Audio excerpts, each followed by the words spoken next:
A very warm welcome to all who are joining us today. Thank you very much for taking time out of what I suspect are increasingly busy schedules. You're joining this webinar, and I thought I'd say a little bit about it before we get started. So my name is Linda Amrane-Cooper, and I'm head of the Centre for Distance Education at the University of London and chair for this afternoon. For over 15 years, the Centre has undertaken applied research evaluation and fostered innovation with distance, online and flexible blended learning. So while the pandemic has had very many real downsides, for the work for the Centre for Distance Education, we have seen a flourishing in our world of distance and online education. Innovation, exploration and a commitment to improvement are themes we have observed. During the summer, Goldsmiths University of London and the University of London in Paris started working with the Centre for Distance Education to explore the way digital and online education is changing really rapidly in 2020. We conceived of this webinar series, Experiences in Digital Learning. The idea with the series of webinars is to hear from stakeholders who are involved in the grand adventure of digital learning in the time of pandemic. Excuse me. Colleagues may be aware of a report that's just launched from JISC,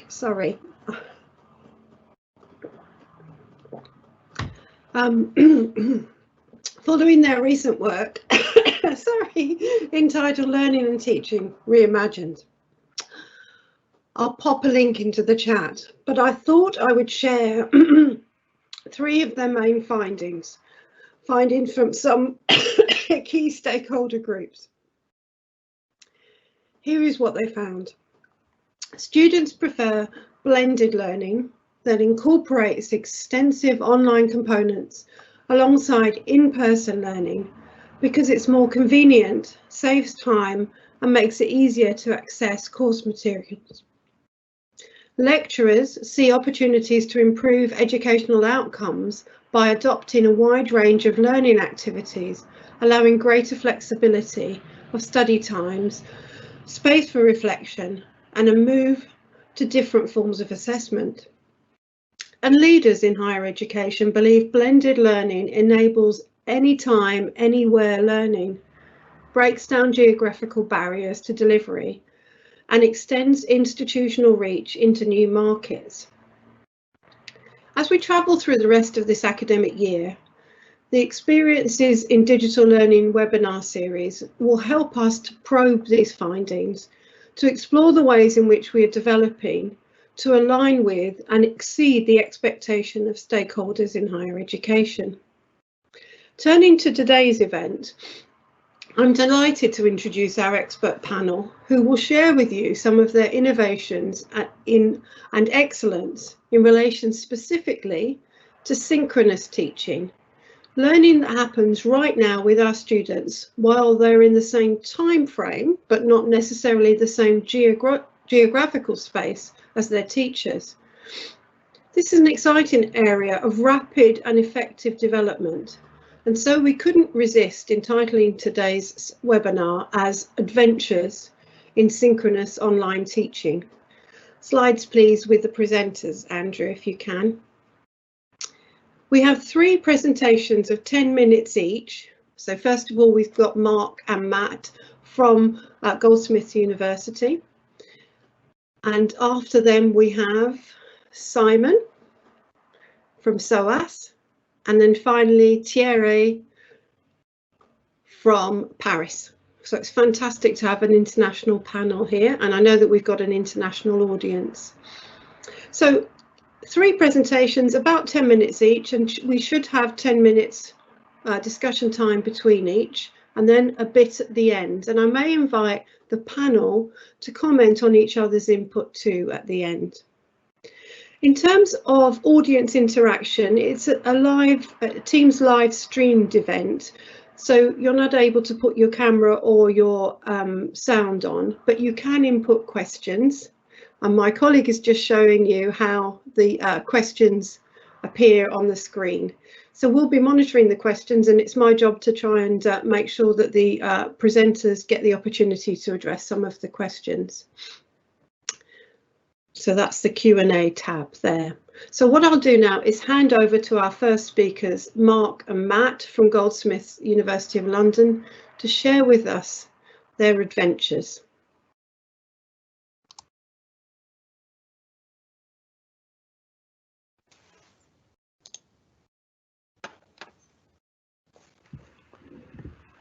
Thank you very much, Linda. Here is the talk that Matthew and I would like about adventures. Okay, right, I'm joking. It's not going to be like that. This is, I think, one of the hardest things to do, to speak to an existing slide and make it curious and fun and creative. So this is exactly what not this lecture is about, not what even this lecture is about. So I'm going to explore two things really in the talk before I hand over to Matthew. One is about presence. How do I bring all of myself as a teacher, someone who's been passionate about education for 40 years or more, in order to connect with my students, to get a real sense of us learning together. And so it's about presence, but then about performance. And I'm a musician. I've been an improvised jazz musician for most of my life. And I very much think about it in terms of theatre and performance.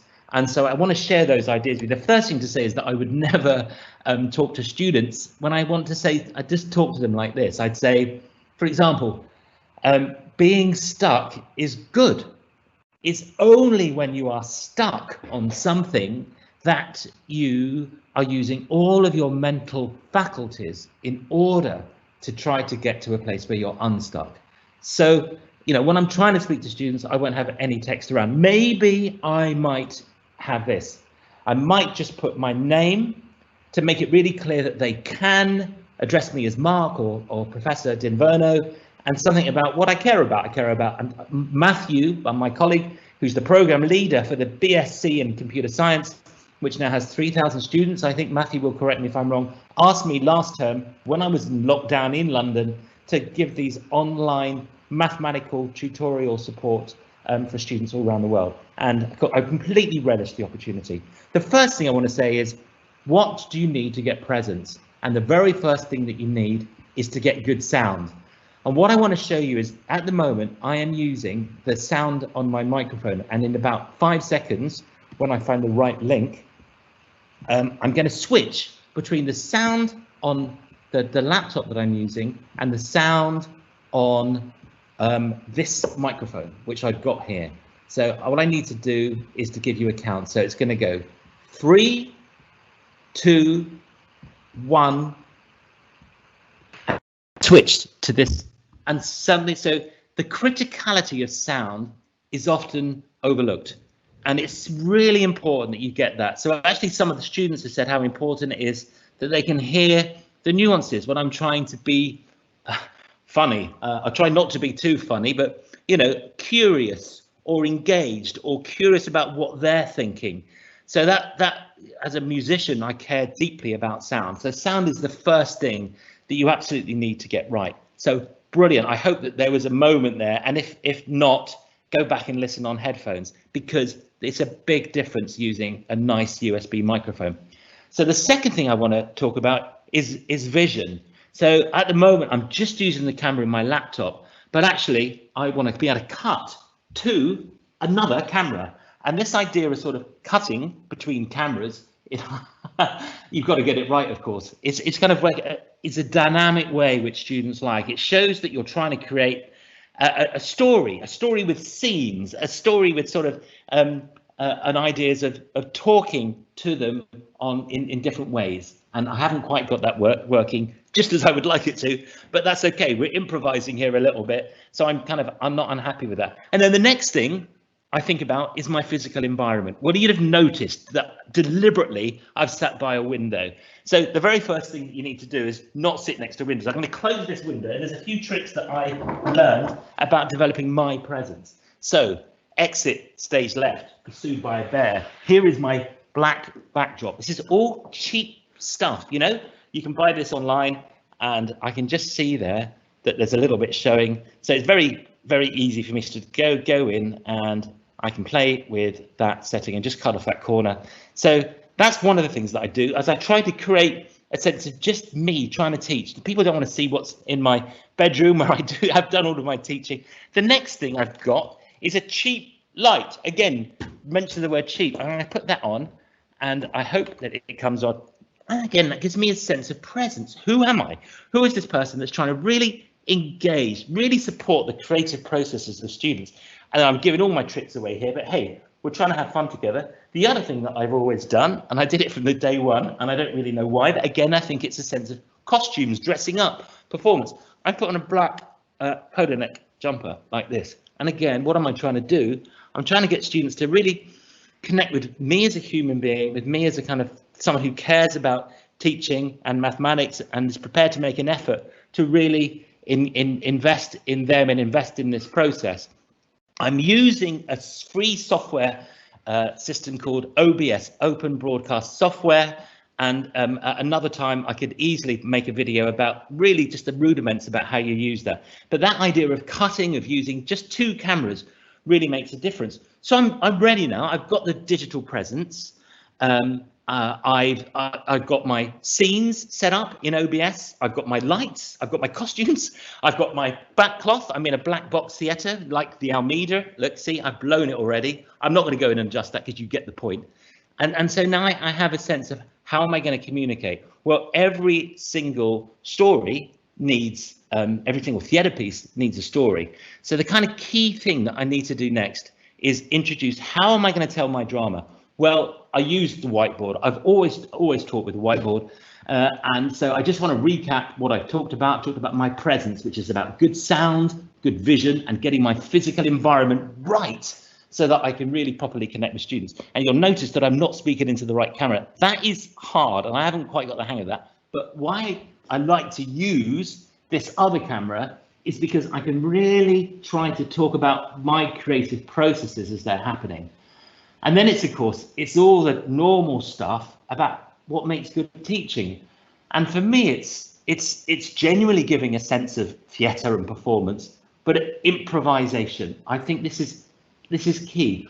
Of course, I look at the subject material in advance, but I don't think too hard about how I'm going to respond to what the questions are being asked by students. Very similar to this, the students can write their questions, and I will always make an effort, as I'm going to switch to this, I would always make an effort to read the questions and to get their names right and to connect with them and thank them for contributing and to hear what they're going on. But there's something about the moment to moment interaction with this whiteboard. If I'm talking about differentiation and I'm saying, what's happening for me? I'm saying, well, x squared, we know that's a polynomial. And if we differentiate, we know that, I'm not going to give you a maths lesson here. But the fact that I can connect with my creative process, I make lots of mistakes, and they're not deliberate mistakes, I just do. And the students correct, they don't mind me making mistakes because I can have humility that I don't always know how to do it, or I sometimes get the calculations wrong. But the students lean into that. They get a real strong sense of this is unfolding in the moment. It is theatre, and it's theatre that we're all part of and all included in. And so for me, just to recap, that sense of giving yourself a real presence online, but that moment to moment sense of your creative process, just like if I was playing the piano, why do we connect with each other? We connect with each other when we're improvising, when we're seeing the real them, not because I'm reading, hello and welcome to my maths lecture today. So I just wanted to share that. I really love teaching, and I'm going to hand over to the person who asked me to be involved in this, the actual program leader for the BSc. So Matthew, over to you. Cut. So thanks, Mark. I have to unshare in Teams. Okay, stop sharing. Brilliant. Okay, thanks very much, Mark. And I should just say that the feedback from the students after Mark's sessions was fantastic. Really, there's the comments like he was a master at work. We're really privileged to have experienced this, and really, it's not just Mark being brilliant in the first place, but I would say that also it's because of the way Mark works, that when when he was developing this setup, he was prepared to listen to us and to actually watch himself, and we would watch what was coming through him. He said, oh no, you need to adjust the lighting, or you need this tool or that tool. And I think that's an essential part of it, is to be a reflective practitioner. You meant to, this is a new context for our practice as teachers, and we need to engage with that and to be prepared to do things wrong, to criticize what we're doing and to improve that based on what other people say. So I think that what you see there, often you see Mark doing this fantastic layout, but really, it was an iterative thing, wasn't it, Mark? We went through, we fed back, we listened to each other's comments and figured out what Mark's kind of voice was and where that was, and that's how we got to that. So I know we don't have much time left, so I just wanted to just basically show you this facility that we've been developing over the last year or so, just in time to be locked down, so we can hardly use it, but that's okay, which is our sort of self-filming studio. So the idea is we wanted our people to be able to come in and either do a live or a recorded session where they could do a kind of live edit of what they're doing. So I'm going to jump over to my other input here, and you'll kind of hopefully see a slightly higher end version of me, which is always good, coming through now. And so what we got here, actually what I might do is jump over to here and just show you what the thing looks like. I was going to just show you the kit, because this is where I am. So this is our green screen studio, and so the idea is that on your own you can essentially operate this thing and do your live webinars. So we've done some live stuff in here. We've also done recording in here, and the trick is that we've got a little way of kind of jumping around, doing different camera angles and things like that. So for example, let's see, I'm doing my classic kind of live coding. If I just log in there and I jump over to my other input, I can, well, this is, let's say, first of all, I start by introducing a topic, and I've got a nice pen I can work on there. And if I want to jump forward and emphasize a point, I can say yes. And now I'm going to make a really important point, and then I'm going to jump back down to the corner again, or off the screen entirely, whatever is appropriate. And I can kind of scan through, in this case, a PDF. Then if I want to jump over to my code editor, I can have a nice audio signal from that. So you should be hearing some music now with a bit of luck, which I can't hear. Yeah, so that's the idea really. Then you can, do your live coding demo. And I would, as Mark was saying earlier, a lot of this stuff, some of the concepts came from concepts of live coding and the idea of improvising with what you're doing with your practice. So in Mark's case, that would be improvising with mathematics and showing his process. In my case, it would be typing code and wanting to show my process, but turn that into a more performative thing where I could keep the people engaged by, editing camera angles, changing my input, going to regular background, whatever I need to do to keep people interested and to just make it have a live feel while I'm presenting, as if they're really part and it's happening in the moment. So yeah, that's more or less what I wanted to say. And maybe I'll just hand back over to Mark, see if he's got any more comments to wrap up with. Okay. Thank you. Great, Matt. Thanks. Thank you very much, Mark and Matt. After my coughing fit at the beginning, I now feel I ought to be doing something spectacular with camera angles. I'm really sorry that I'm not able to. You've generated loads and loads of conversation in the Q&A section. I mean, the first message I would deliver from there, if you hadn't had a chance to see, is that you guys are the heroes and that people were really impressed with the start of that. There are some technical questions in the discussion panel about sort of the equipment that you're using. And I think that it might be useful. Mark, did you have a camera pointed to a white piece of paper that you were writing on, or was that a special whiteboard or something? So let me.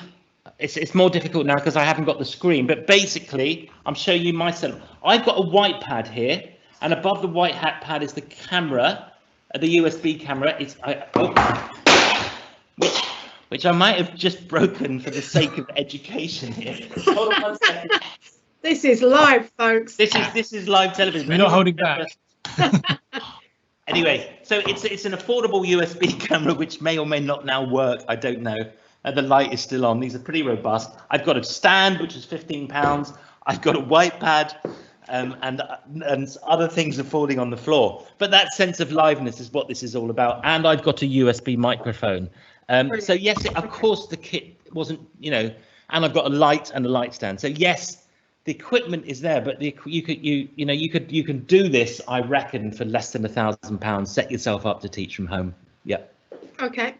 I mean, for some colleagues, the question will be where that £1,000 comes from. I know. Yeah. Absolutely. And so some of the questions in the panel were quite sort of technical. So Mark and Matt, if you get a chance to respond to the technical questions, kind of as we're going through the event, that would be really useful. A couple of the questions that sort of popped out from reviewing the questions was really the question of accessibility, and for example, what do students have in terms of access to this session afterwards and perhaps in advance so that they can prepare. So would you mind addressing, either of you or both of you, that accessibility type question? Yes. So one of the things that you always have to remember as a native English speaker is try to, and you have to say right at the beginning, and I knew I only had 9 minutes or something, Linda. If I'm speaking too quickly, you please tell me in the chat. And moreover, we record everything. So we record my session on OBS, we record the Zoom session, and we make those available online, every single thing that I do, so that it's always there for students to come back to for as long as they want. So even though the synchronous, real-time, improvised moments are really important, the students have absolute agency on where they want me to go, whether they want me to pull back, lean in, and I'd like to think that by the end of the course we trusted each other to make sure that students did not feel excluded in the moment. That's what's really key. Inclusion is a really important aspect, but I want these sessions that every student feels included in the synchronous moment. And I think knowing that it's going to be recorded and online, it does help give a sense of safety that they can go back to it. It's not the only answer to the inclusion issue, but it's something that obviously we thought extremely hard about, Linda. Yeah, no, that's really helpful. I think that's right. And a couple of colleagues, as we've gone through here, have talked about captioning software as well, which ensures that there's a kind of a record of that discussion. Absolutely. And I think you picked up on one of the questions, which was about interactivity and how you draw, how the students get involved in that. So I think that's brilliant. Matt, was there anything you wanted to add in terms of some of the questions that were coming up around equipment? I mean, people are talking about OBS Studio. So is that what you're using? So Mark's using OBS Studio. I'm using a thing called an A10 Mini, which is a little £250 box which you can plug cameras into, but I also I've written some custom software which you can get for free on my GitHub, which allows you to control it, run more sophisticated controls on it. It essentially turns it from a £250 box into the performance of a much more sophisticated live switching kind of deal with a big complicated interface. But so that's the core of our studio, is this little box which came out earlier this year. Brilliant. And Linda, just to say, what I'm doing is I'm just hitting hotkeys on my machine to switch between scenes. And I have to say, I found that the hardest thing, because I'm sometimes looking in the wrong camera or I've got the wrong shots up. And I have to say that's something that I need to work on, because it was tricky for me, for someone who'd not done that before. Yeah. What I'd say about both of you, though, knowing you, is that you are both very comfortable in front of a camera. And one of the points that was raised here in the discussion is that, of course, not all academics or lecturers have that level of confidence in front of the camera, allied with the level of confidence to be able to find the right hot button at the right time to swap and so on. So I guess the question is one of the things of how can we gain confidence in these approaches? Well, we don't always find the right button, do we, Mark? We all make mistakes, and so I think it's just a case of not worrying too much. Really, the students won't mind if you hit the wrong button and go, sorry, I just hit the wrong button, and then you hit the right one. They really won't care. And Linda, oh, sorry, Mark. Yeah, go for it, Mark. Yeah, sorry. I mean, so yes, I might come across as confident, but I was nervous about doing this. I practiced a lot with Matthew. I mean, a lot. So, just working with him and maybe a couple of colleagues at Goldsmiths, just trying it out. What works, what doesn't, how do I switch between it? So I might come across as being confident now, but it took an awful lot of work for me to get familiar enough with the technology that I felt I could deliver a good performance. Yeah. So I mean, the reason that technology is kind of interesting is it's a chance to give us feedback. So what I would suggest is try it out for yourself. Try it just with a friend or with a colleague or someone that you live with, and just see how they're interacting with you. But if you ignore the technology, you're not going to get better. So yes, it might be an incremental development in your confidence, but that comes with hours and hours and hours of working at trying to make this work as well as possible. It doesn't come for free, Brilliant. Okay, well, thank you very much, both. I'm going to ask Simon to talk to us now. There are more conversations coming in through the chat, so let's interact with them there if we can, and also pick up some of these at the end. So Simon, if I can pass over to you.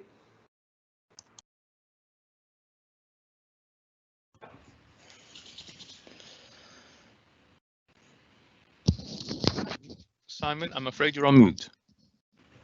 Yes, just trying to unmute, the most familiar phrase of 2020. Good afternoon, everybody. It's a pleasure to be here. I would like to begin by paying homage, I think, to Mark and Matthew.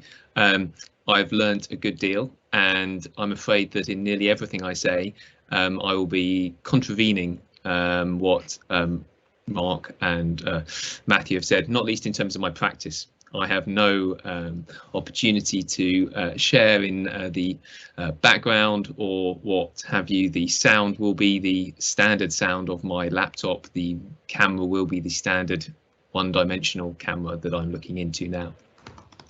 But what I wanted to begin with is, I think, something that perhaps Mark might well appreciate.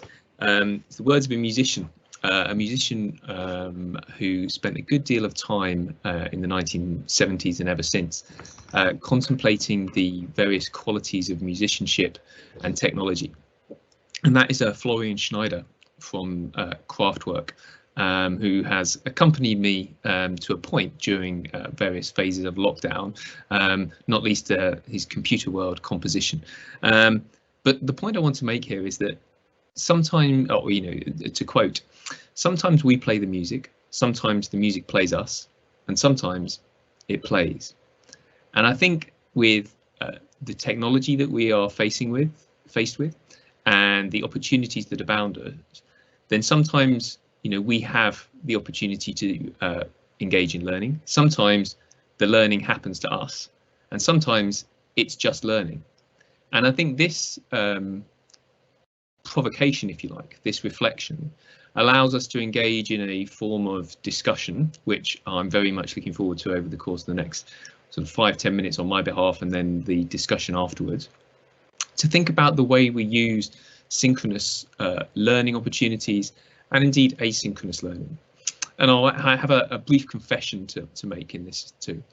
That is that I am, as a scholar, much more familiar with, and indeed have invested in the last few years, the practice of asynchronous learning. That is the opportunity to think about learning that takes place without the direct intervention at the same time as the teacher. And I think what that has enabled me to do is to provide a certain perspective, and indeed much quality learning that goes on in the programs I'm responsible for and engage with.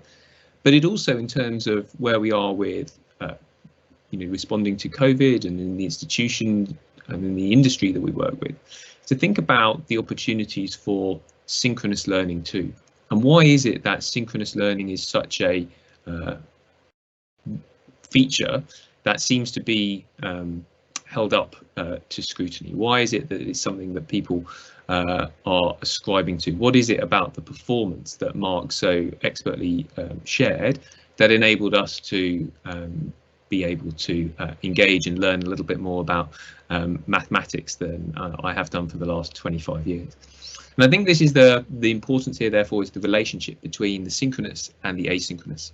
Thinking about what learning goes on outside of the classroom as we used to conceive of it, those four walls in an institution called a university, and the synchronous learning that takes place often in the past in those four walls. But we would already, and again I would put this to in the performative arts, in certain science subjects, the lab work, the performance, the exhibition space were already synchronous learning opportunities that were taking place without necessarily the centrality of the teacher. And this, idea speaks to much of the literature on, flipped classrooms and what have you. But again, it's not novel for this audience, I'm sure. But what it does speak to is the importance of the value of an online learning community in our current times.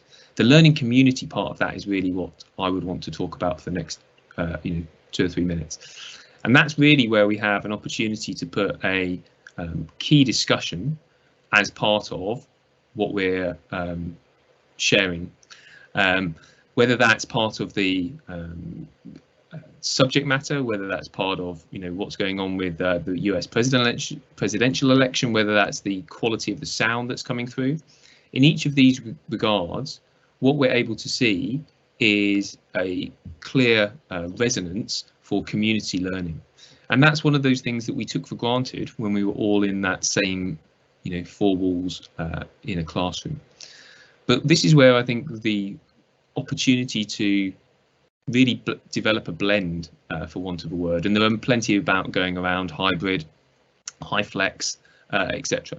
But where we take essentially the best parts of our synchronous learning experience, the performative elements that we can prepare for and engage with, and then also the substantive parts which allow for learning which aren't synchronous. And there I think we have a real opportunity.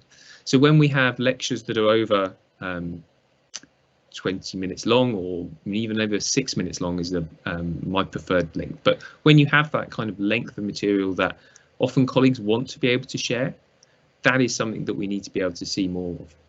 And in that sense, whenever we talk about the opportunity for interaction, we see that in the margins of lectures, we see that in the corridors, we see that in the conversations that students might pull you back to.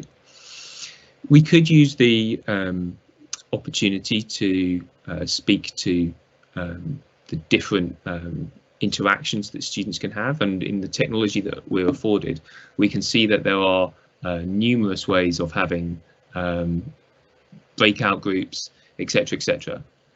This is what we're going to be able to deal with. There are different technologies. Teams can do it, Zoom can do it, whichever one, whichever platform we are. We're able to utilize in those discursive moments. And in a subject which I teach most of the time, which is the subject of diplomacy, these discussions are really the opportunity for that reflective practice, which Mark spoke about. So in some sense, it's not so much around a particular piece of code or a particular fact as much as it is about an opinion in which there may be right and wrong answers. So I think whether you're looking at a demonstration of watch this video clip, listen to this sound file, and then allow students those interactive moments, those synchronous learning challenges can still be there. I think they can, they're obviously determined by factors of time in terms of availability, but providing through a 24-hour period. And I think this is where one of the logistical challenges of higher education, moving away from the fixed timetable that things happen between 9 and 10 because it's Tuesday morning and that's when the lecture must take place, but providing a window of opportunity for those kind of synchronous and indeed asynchronous activities. Maybe half a dozen students can meet at 9 o'clock, maybe another 3 or 4 can meet at 10:30, and another 3 or 4 at 2 o'clock in the afternoon. By the time you get to 9 o'clock the following morning, the synchronous activity has worked seamlessly, one hopes, with the asynchronous activity of those different sort of subgroups. And in providing focused activities with those real-time interactions allows students the opportunity to have the sense of learning community, even if dispersed by time and space. In some of the challenges that we face in terms of synchronous learning, we often think about sort of group presentations or the opportunity to work in small groups. It's one of the sort of familiar traits of any teacher training, particularly of yesteryear. But they clearly have merits. And being able to put yourself in a safe space, not just in a sort of breakout room that as a tutor you might arbitrarily decide, but to provide those spaces for students to work on an ongoing basis. And indeed, this is where I would say there's an opportunity for increased inclusion and diversity, or addressing inclusion and diversity, because those can be self-governed. And here I think one of the important words that Mark mentioned was around trust, and being able to talk about the trust levels between students and their classmates and the materials that are being presented. And through that, that's the how of their being presented. And this is where the opportunities again exist for us to think about the synchronous and the asynchronous hand in glove. So when you're talking about perhaps a quiz or assignment, little task that you've set with regard to for a student to undertake, this is where they can see how they are able to engage with each other and indeed get feedback. Now that feedback can be from each other, it can be from other groups, it can be over a period of time. But I think the opportunity to reflect is really where we're building that, and that's something that's lost often in synchronous learning. And one of the affordances of our times is that we can build in a little bit more reflection into those synchronous activities by utilising breakout rooms, feedback, chat facilities as we can see them. One of the other dimensions that I wanted to think about here was really about the sort of provocations for what's next in synchronous learning.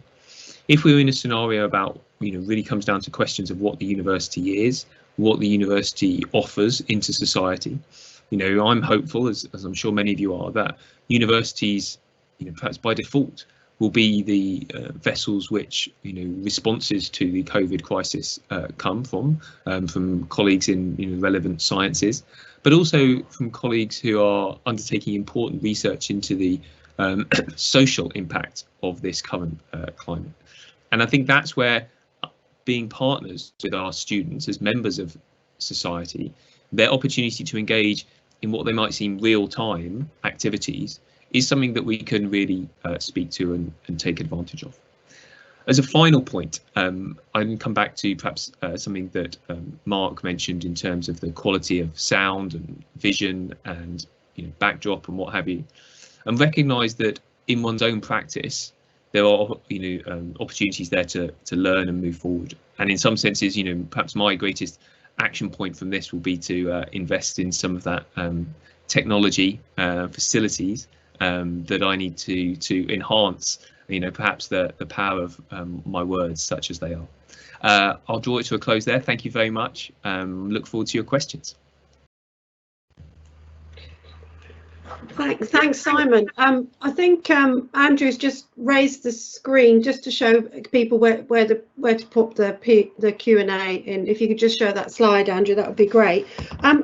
Thank you very much. First of all, there was a lovely comment about how nice it was to see your background with your bike, etc. And I think the point that the person who submitted that was not particularly your bike and choice of things on your shelves, but the fact that you become a human to the students, and that the students can also feel more confident in sharing their screen. And I know that is certainly a challenge for many of us who are teaching online, is just that getting the students to turn the camera on, and whether we need to get them to turn the camera on, and what that means. So I liked, Simon, that you were able to think about this idea of using synchronous and asynchronous to ensure that students have an opportunity to reflect and therefore engage with the learning or the opportunities for community and peer learning that you presented. So we've got some questions coming in. I'm just going to have a quick look at those, if I may. So we've got a question that says, are there any synchronous online platforms that allow students to quickly get into pairs or small groups they choose and then feedback to others, everyone, just as easily, as quickly as they can in a bricks and mortar room? I think that's a good question, because I think Zoom and Teams give us the control, whoever's doing the event, the control of the groups. Is that right? Do you want to comment on that, Simon? Yeah, I mean, one of the challenges, I think, is the particular affordances of much of this technology. And of course, we're all learning and there are upgrades coming all the time. But through even the evolution of Teams that we've seen over the course of the last 6 months, you know, the centrality of the owner of the process, you know, that in democratizing the classroom and democratizing the learning space, you know, as to really say it as it is, we need to have a greater sort of ability and really share ownership across the different platforms.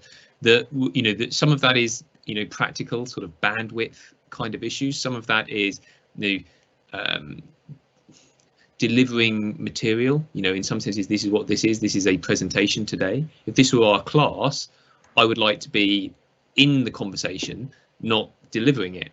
And in some sense, you know, that's partly because I would have the opportunity to learn, which I recognise in myself, and partly because I think it also makes you more accessible.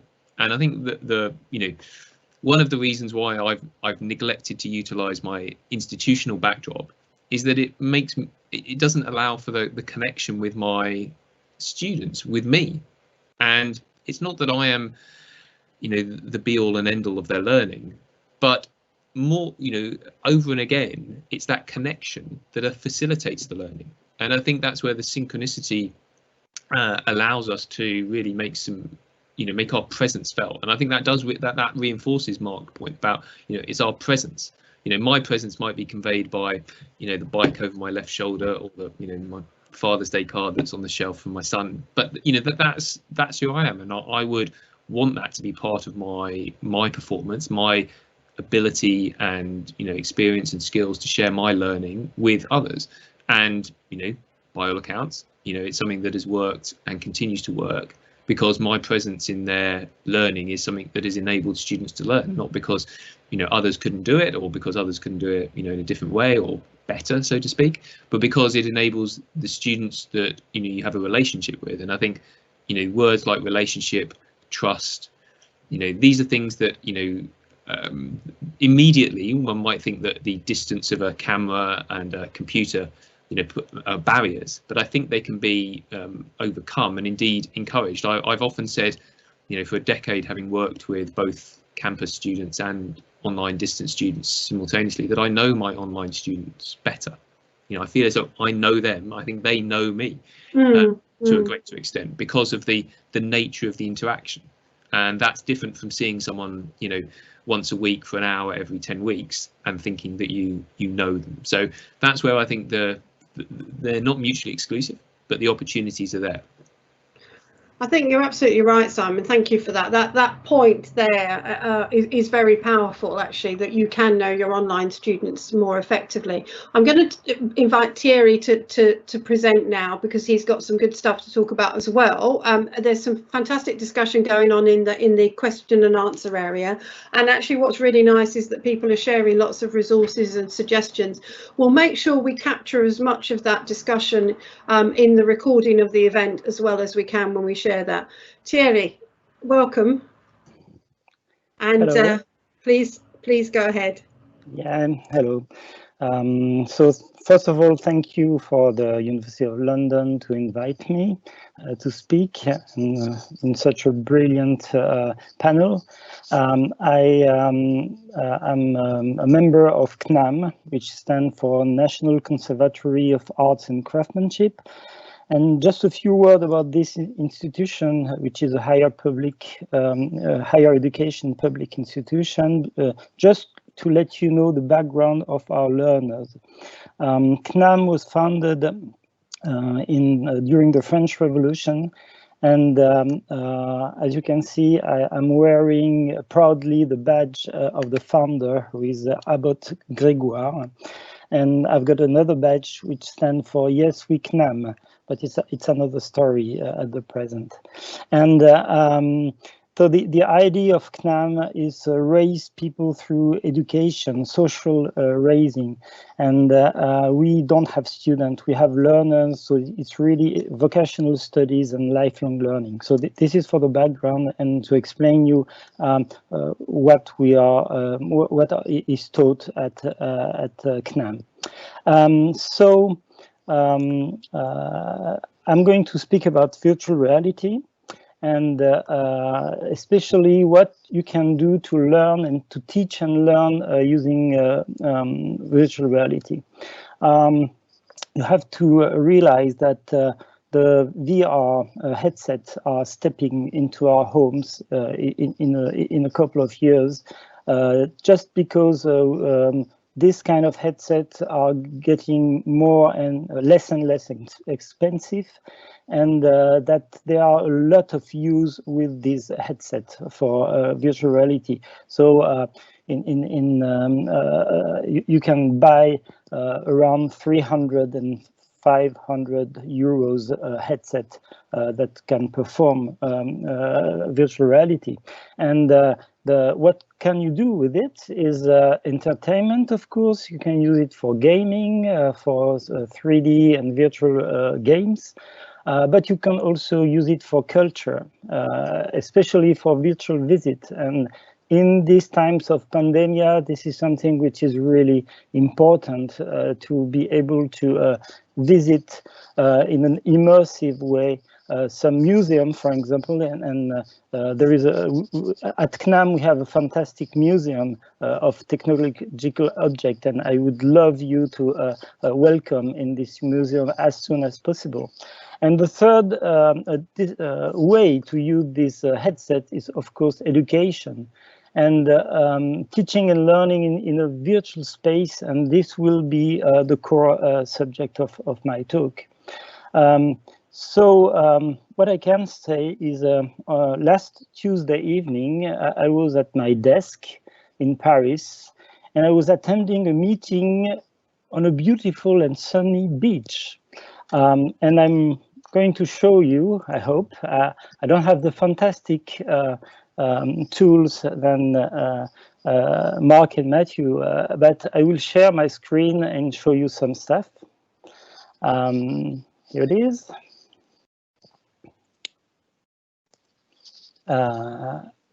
And about this beautiful and sunny beach is that I hope you see my screen perfectly. You should have a white stuff. It's a blank white screen at the moment. Good, thank you, Linda. So this is some picture taken from the scene on the sunny beach, and you see we were gathering something like 20 people all together as avatars, and I was looking and we were speaking all together. We had some interesting talk about VR. This was organized by an organization called France Immersive Learning, and I will talk a little bit more at the end. And can you imagine that in this world you can even take selfies? So this is a selfie with the people that was there around me. But so this is something which could look funny, but again, if you want to teach, if you want to engage people, you have to provide them with quite interesting tools to do that. And we also had some, so that was in June. It was an, as you can see on the screen on the right, an expert talk on the VR. Organized by this France Immersive Learning, and we were in this space all together with the screen and slides going on. There was a panel sitting down under the screen, and you had this theater around. But it was very interesting. We had very good presenters, and we could talk all together, and that was a nice opportunity. But it's still, we are in a virtual space, and we still have the metaphor of having a screen and banks and people sitting and hearing. But I will show you a virtual space. So we did this meeting in a space called Engage. It's Engage VR, you can see, and I will show you in a few seconds a video of what this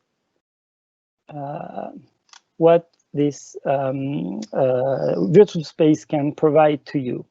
So just playing with different screen and stuff, and here it is. So it is really dedicated for teaching.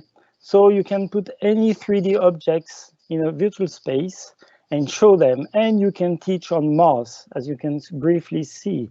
You can have a meeting room, but you can also do very strange stuff with cannons, but you can have a remote collaboration with this kind of note stick, and you can also have whiteboard and write on the boards. But you can be also in very difficult situation as this one, although you are still in safe during, and you can perform gesture, and that will be also the point of my talk. Training for example, you can train people about phobia if they don't like to take the plane, and you can help them with the headset, and you can have this. I just make a pause on this. This was a brilliant talk on chemistry, and I don't know if you can see that, but they are in the Oxford Library, I think, I was told, and then so on. So these are some examples of the spaces and on the situation that you can perform using Engage. And we are on the verge to use them more and more. So just a few glimpses about the different headsets. It's just to let you know that the hardware is exploding as you have more and more different hardware to use for headsets, like this hardware that are wired to a computer, and other one that are autonomous, like this one. So Oculus Quest, as I said, is €500 about to buy. And you can have very sophisticated apparatus like devices like this one, which is a headset which is connected to a backpack with the computer on your back. So that gives you the ability to move, not only to be seated on your desk and look at stuff with the headset, but you can even move in the space. So at CNAM, we are experimenting at the present with a company called Nimbus, and we are producing, and it is the very beginning of the project, we are producing this kind of stuff for training our learners, which are not students again. They are workers. They are the courses are in the evening or on Saturday morning, and they have a work. They have family. So we really have to give them very high. Very high quality resources for education. This kind of simulation can be used by somebody who needs to be trained to technical gesture. So you can see, I make just a brief stop to show you that what is he doing on his ankle.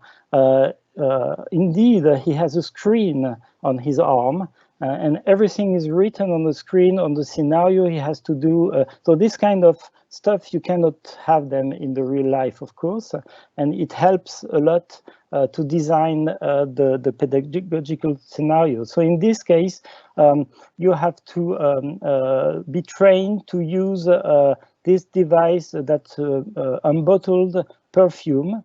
And as you can see, it has been very precisely modelized. This is really something we are not going to be able to produce something so sophisticated for our courses, but the idea is to produce scenes for virtual practical courses. And in this case, he's weighting the bottle, so that the idea is he has to be trained how to weight, but also he can do some. We can train maintaining, so maintenance of the device, of the machine. And in this case, you see you have to perform the different gesture to do that. So for the learner's point of view, in what you have seen here is a person alone performing as an autonomous. But what we really want to do using this kind of tools is train the people in the virtual space with a trainer next to you. So the Nimbus company provides us with a platform that have analytics, which are analytics for the technical gesture. And in this video, you will see that in this case, there is a teacher and even another learner with him, and you have to connect to the simulation using and then this is electrical abilities, the courses, and everything that the learners do is of course recorded, and as you can see on the screen, you have all the analytics of what he has done on gesture. So it has really, as you can see, a training path that he can try and try and try again. And I've done this simulation. I can tell you it's really difficult to handle an industrial electric board. Because I was electrified many times before realizing what I had to do. And you can see the analytics, and when the learner comes back at his office, he can log on onto the platform and review what he has done and his progress. So I'm going to end my presentation with this view, which is another way to perform technical gesture in the virtual space, which, as you can see, there is a real guy, but he's in the virtual space.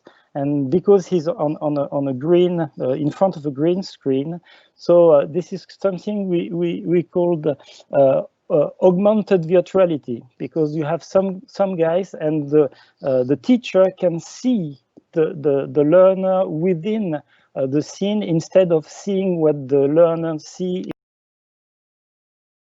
And this on the top right, you see the screen of what the learners see, and it's awful because generally you move your head very fast, and it's difficult to work to realize what the learner is doing. So this was some of the insight I wanted to share with you about this, and I will be happy to answer some questions about that. And I'm now exiting the sharing my screen mode. Thank you. Thanks. That was fantastic, and definitely moving us forward. I know that we're just about coming up to the end of the hour now, so colleagues will have to leave, but we're happy to stay on for a little bit further discussion if people are available to. We've got some questions that have come in on the question panel. One of the things is that there's been some discussion in the question panel about particular headsets and so on, and what we'll try and do is get some responses to some of those specific questions. Mark's also put up for us the link to the evaluation survey, and as we would welcome your responses if you can to that.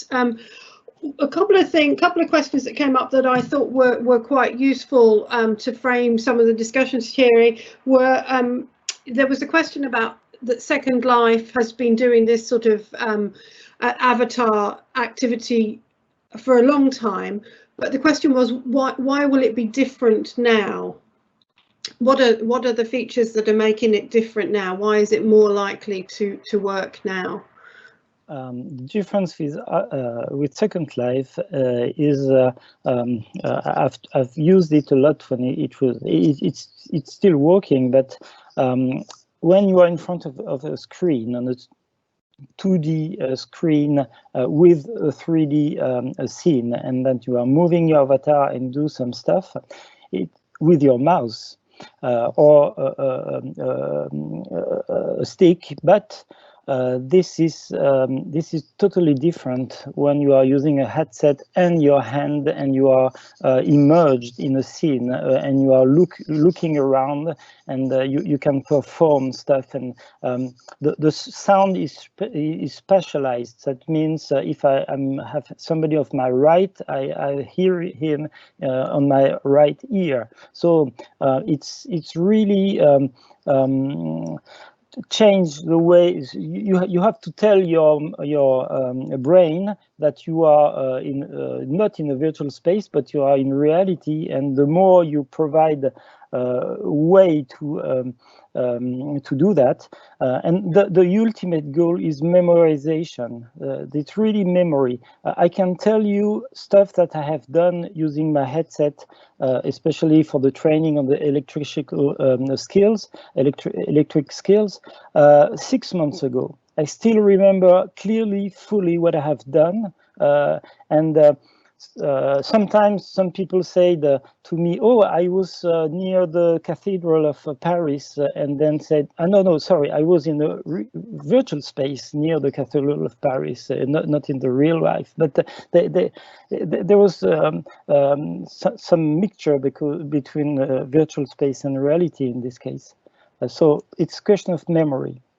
Okay, so it's that kinesthetic experience, which watching a screen, you don't gain that same kinesthetic experience. Exactly. And there was also a question, I think, around the effectiveness of learning through virtual reality, whether there's any research going on into the effectiveness of this type of learning with virtual or augmented reality in comparison to the old days. Although these days, I'm not sure what the old days count as. Is this... Is it this, or is it back in the day when we were all in a room? So I think that's an interesting question, which you may have some comment on, Thierry.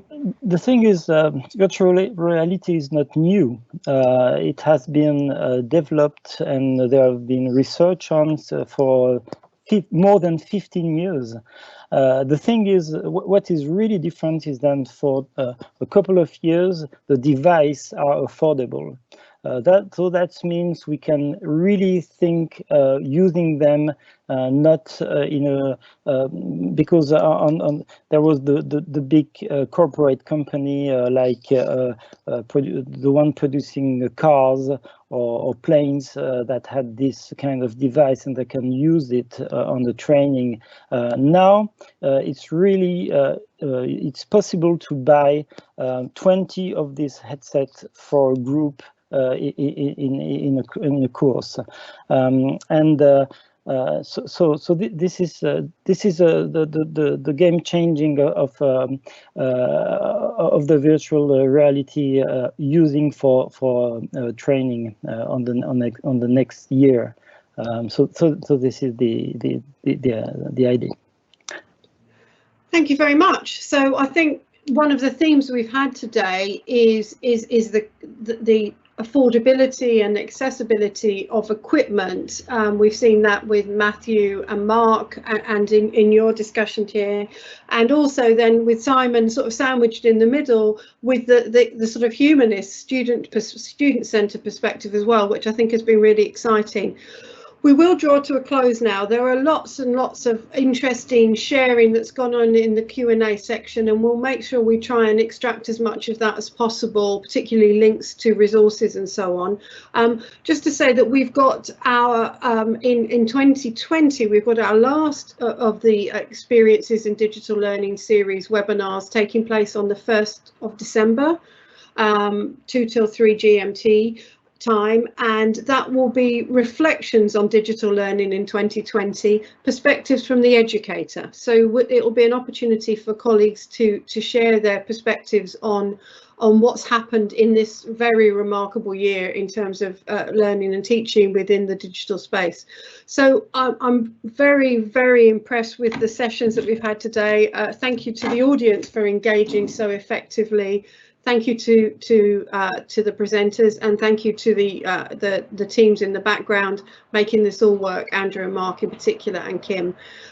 Very nice to see everybody. Keep safe, keep well, and we look forward to seeing you for the next installation on the 1st of December.